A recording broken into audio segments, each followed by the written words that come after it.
Креираната политичка криза во изминатите месеци имаше свое влијание врз економијата. Ние се трудевме со сите сили тоа влијание да биде колку што е можно помало, но неизбежно беше да има свое влијание, изјави премиерот Никола Груевски одговарајќи на пратеничко прашање во парламентот. Некои од нив се уште ги немаат донесено и работиме со нив, но некои веќе ги донесуе и ги објавија одлуките во јуни и во јули.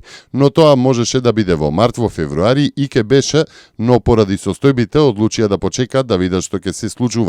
Точно е и тоа дека безмалку сите роучоува во првата половина од годинава ги одложивме, од причини што моравме да бидеме фокусирани на домашната креирана криза од страна на опозицијата и да се трудиме колку што е можно побрзо таа да биде надмината, додаде Груевски.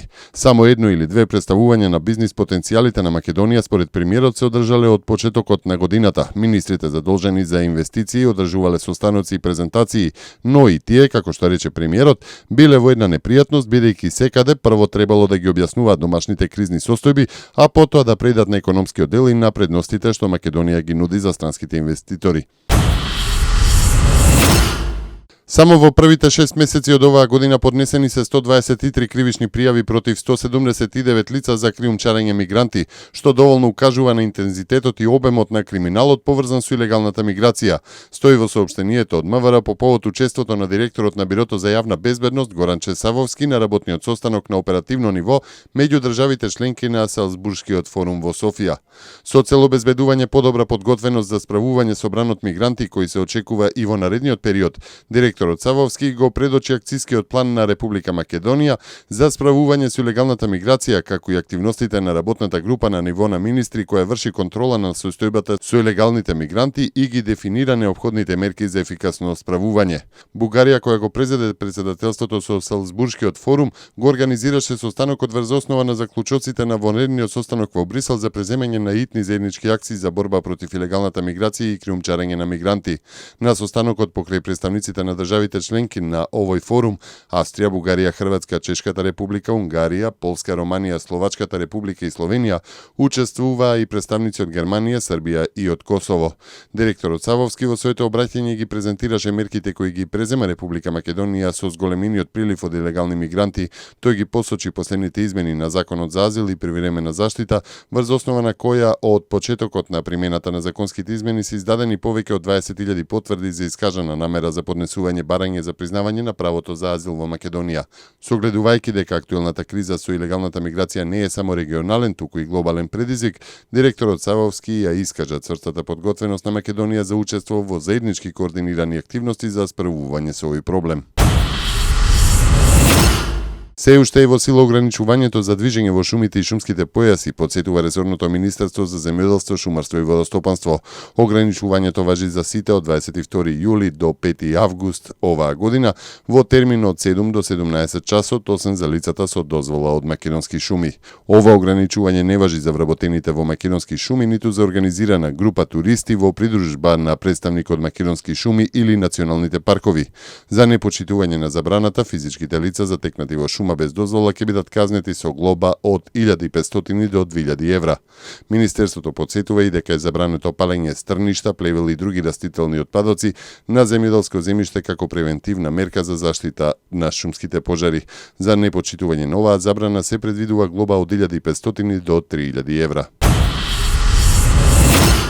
Царинската управа и управата за јавни приходи во координирани контроли во 50 на објекти во 6 градови во периодот од 27 до 30 јули откри и заплени 117 литри алкохол и 23 кутии цигари во рамки на акцијата за откривање на нерегуларна продажба на акцизна стока.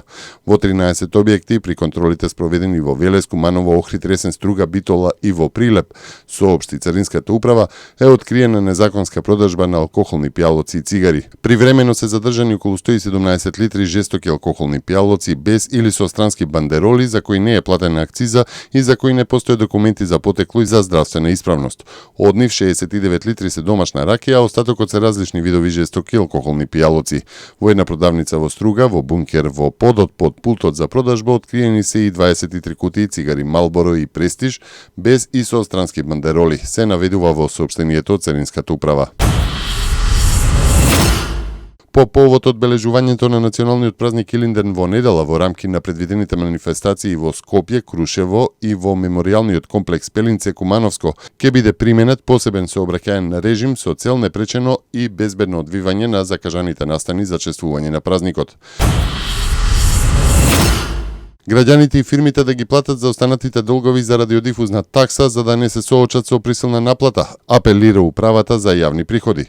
Состојбата на долговите за оваа такса е наведена во решението кое УЈП го доставува до врзникот секој месец, а дополнително проверка може да се изврши и преку интернет преку бесплатната електронска услуга радиодифузна такса. Исто така граѓаните може да ги користат новите услуги на УЈП за електронско плаќање со безготовински картички, кредитни или дебитни издадени од домашна банка. Грчкиот премиер Алексис Ципрас во парламентот одговарајќи на пратеничко прашање на лидерот на ПАСОК Фофи Генимата за постоењето на план Б, изјави дека неговата влада немала никакви планови за излез од еврозоната. Кога партнерите зборуваа за Грекзит, владата мораше да се подготви. Затоа побарав од тогашниот министер за финансии да подготви план за одбрана на земјата во случај на вонредна состојба, појасни Ципрас. Медиумите неодамна објавија транскрипти од телефонски разговор меѓу Јанис Варуфакис и инвеститорите од Лондон, според кои наводно премиерот Ципрас пред да победи на изборите во јануари го овластил да создаде паралелен систем на плаќање.